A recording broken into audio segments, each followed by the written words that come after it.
সোনালী গুহর বাড়িতে চলে এসেছেন তাপস রায়, একেবারে সৌজন্য সাক্ষাৎ, দুজনের মধ্যে দীর্ঘদিনের কথা এবং একসময় তারা তৃণমূলের সতীর্থ ছিলেন, বর্তমানে তারা দুজনেই বিজেপিতে। প্রার্থী তাপস রায় হিসেবে এসেছেন নাকি সৌজন্য সাক্ষাৎ বা বোনের বাড়ি হিসেবে বোনকে দেখতে এসেছি? প্রার্থী তো আমি বটেই, আর আমাদের প্রার্থী কি কথা হচ্ছে? ও মাঝে খুব ভুগছিল, ওর সঙ্গে আমার দীর্ঘদিনেরই সখ্যতা, কিন্তু যখনই দেখা হতো আমি ওর শরীরের জন্য ওকে বকাবকি করতাম এবং বলতাম। আজকে শুনলাম লালু মানে পার্থ, ওর স্বামী আমার বাড়িতে গেছিল, রাকেশ রায়, ওর খবর জিজ্ঞাসা করলাম, বললো না ভালো আছে, সম্পূর্ণ সুস্থ, খুব ভালো, নির্বাচনের কাজে এবার ঝাঁপাবে। তাই বললাম আজই ওকে আমি দেখতেই যাবো, কুশল বিনিময়। অত্যন্ত ব্যস্ততার মধ্যে রয়েছেন আপনি, প্রত্যেক দিনের প্রচারের একটা শিডিউল থাকে, তার মধ্যেও একটু সময় বের করেন। এটাও কাজ, এটাও সেই শিডিউলের মধ্যে, শিডিউলের বাইরে নয়। তো বহুদিন পর ওর বাড়িতে এলাম, এই বাড়িতে আমার আসা যাওয়া ছিল, নাথিং নিউ। বোন কি বলছে আপনার প্রার্থী হবে? খুব খুশি, ভালো বলছে। আর কি বলবে? আর কোনো দাদার জন্য কোনো প্রার্থনা নিশ্চয়ই করছে, করবে। আমরা ভোট দিলে তাপসদাকেই দেবো। বিজেপি করি তার জন্য না, ভোট দিলে তাপসদাকেই দেবো। পুরনো দলের কোনো কথা বা সেসব নিয়ে কোনো আলোচনা, পুরনো রাজনীতি হলো? কারণ আপনাকেও একটা খারাপ অভিজ্ঞতার মধ্যে দিয়ে আসতে হয়েছে। সে যা হয়েছে পাস্ট ওটা নিয়ে না ঘেটে আজকে টুডে অনওয়ার্ডস এখন যে প্রেজেন্ট যেটা করছি সেটা নিয়ে মেতে থাকা উচিত। আর পুরনো ঘেটে কি হবে, যা হয়েছে তার জন্যই তো এই অবস্থা। বোনের বাড়ি থেকে বেরিয়ে আবার প্রচারে? হ্যাঁ। বোনের বাড়ি থেকে খাওয়া দাওয়ার পরিকল্পনা কিছু আছে? অন্যদিন হবে। আমি একটু সরাসরি সোনালী দিক থেকে জানবো, কি প্রার্থনা করলেন তাপসদার জন্য? প্রার্থী হয়ে এসেছেন তো? আমাদের সকলের নেতা। আমরা যখন স্টুডেন্ট লাইফে ছিলাম, তাপসদা বিগত দিনে তৃণমূল কি বলে কংগ্রেস অনেকদিন তৃণমূল করেছিল, তৃণমূলটা চলে আসে কংগ্রেস ছাত্র পরিষদের মানে ছাত্র শাখার উনি সভাপতি ছিল। তখন আমাদের সবার মুখ্যমন্ত্রী মমতাদি যুব কংগ্রেসের সভানেত্রী হয়েছিলেন। তাপসদা মমতাদি বাড়ি পর্যন্ত যেত যে তুই একবার ছাত্র পরিষদটা কর। তখন আমি তাপসদাকে বলতাম, তাপসদা তুমি আমাদের মাথায় থাকো, কিন্তু আমি তখন থেকেই তো দিদির সঙ্গে বা তাপসদারও সেই সময় থেকেই দিদির সঙ্গে বন্ধুত্ব ভালোবাসা। সেই সময় তাপসদার নাম উঠেছিল যুব কংগ্রেসের সভাপতি হিসেবে, মানে সভাপতির পদটা অলঙ্কার করার জন্য। তাপসদা আনফর্চুনেটলি হতে পারেন।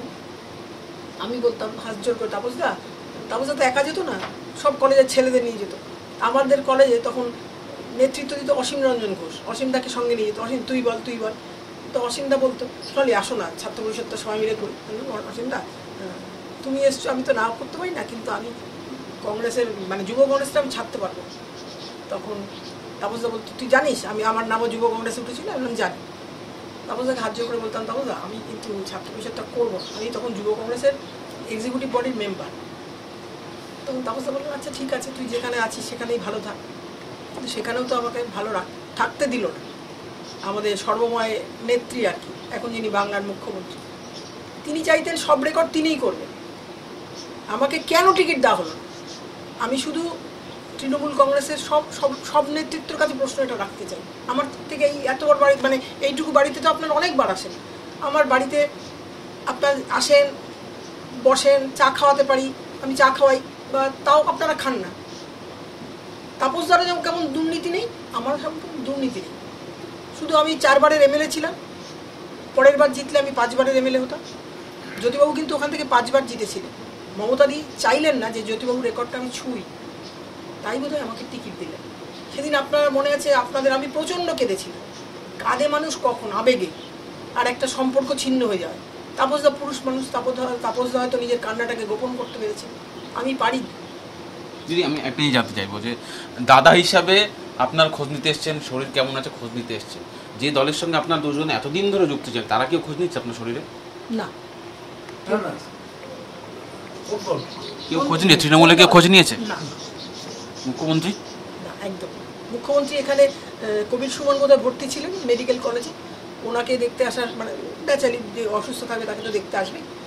তখন আমার একজন অ্যাটেন্ডেন্ট ছিলেন, নামটা করে তাকে বিব্রত করতে চাই, তার হাজব্যান্ড জিজ্ঞেস করেছে আমাদের আরেকজন অ্যাটেন্ডেন্টকে গেছিল, বলে হ্যাঁ গো সোনালিদিকে, ওরা বৌদি বলতো, সোনালি বৌদিকে দেখতে মমতা দিকে ছিল। তখন উনি বলেছেন না।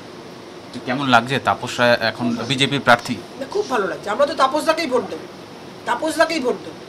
কারণ আমাদের যিনি এমপি, তিনি ওই নির্বাচনের আগের বছর তিনি আসেন, আমার বাড়িতে লোকনাথ ব্রহ্মচারী বাবার পুজো হয়, এইবার যদি ডাকি উনি আসবেন, তবে এবার আমি ডাকবো না। সুদীপ বন্দ্যোপাধ্যায়? হ্যাঁ, সুদীপ বন্দ্যোপাধ্যায়ের কথাই হচ্ছে। আমি 4 বছর কিচ্ছু করি না, আর 4 বছরের মাথায় যেই পুজো টুজো আসে বা যে অনুষ্ঠান আসে সেইখানে যাই। ঠিক আছে, সেটা তো ওনার পলিসি। কি মনে হয় তাপসদা জিতবেন এবার? একদম 100%। আমি সব বিজেপির সহকর্মীদের, বা আমি তো বিজেপিতে নতুন, তৃণমূলটাই করেছি এতদিন, বিজেপিটা তো করার সুযোগ হয়নি, বিজেপিতে নতুন। আমি বিজেপির সমস্ত সহকর্মীদের বা ওরা বলে কার্যকর্তা, তাদের বলবো যে ভোট ফর তাপস রায়। শুভকামনা জানিয়ে আর কিছু বলবেন? তাপসদা জিতুক, তাপসদা যেন সুদীপদার পদ অনুসরণ না করে, তাপসদাকে যেন তাপসদাকে সবসময় আমরা পাই, তাপসদাকে যেন সুদীপদার পদ অনুসরণ করতে না হয়, তাপসদাকে যেন আমরা সবসময় পাই, সবসময় পাবো। তাপসদাকে এইটুকু আশা, তাপসদা জিতবে, আর এইটুকু আশা করি। ছোটো বোন হিসেবে দাদা এসছেন, আমাকে বেটার লেট দ্যান নেভার, এতদিন পরে হলো তাপসদা এসছেন, থ্যাংক ইউ। অর্থাৎ উত্তর কলকাতার কলেজ স্কয়ার লাগোয়া ছোট্ট একটি ঘরে একটা আলাপচারিতা, শুভকামনা দীর্ঘদিনের। এখানে কোনো রাজনীতি নেই। তাপস রায় এখানে তিনি প্রার্থী হলেও তিনি এখানে প্রচারে আসেননি, বোনের শরীরের খোঁজখবর নিতে এসছেন। পাল্টা বোনও কিন্তু তার হয়ে শুভকামনা করছেন এবং তিনি নিশ্চিত যে তাপস রায় এই উত্তর কলকাতা আসন থেকে জিতবেন এবং সেই শুভকামনা জানিয়ে রাখেন। ক্যামেরা চাঁদমিয়ার সঙ্গে সুজয় পাল, TV9 বাংলা, কলকাতা।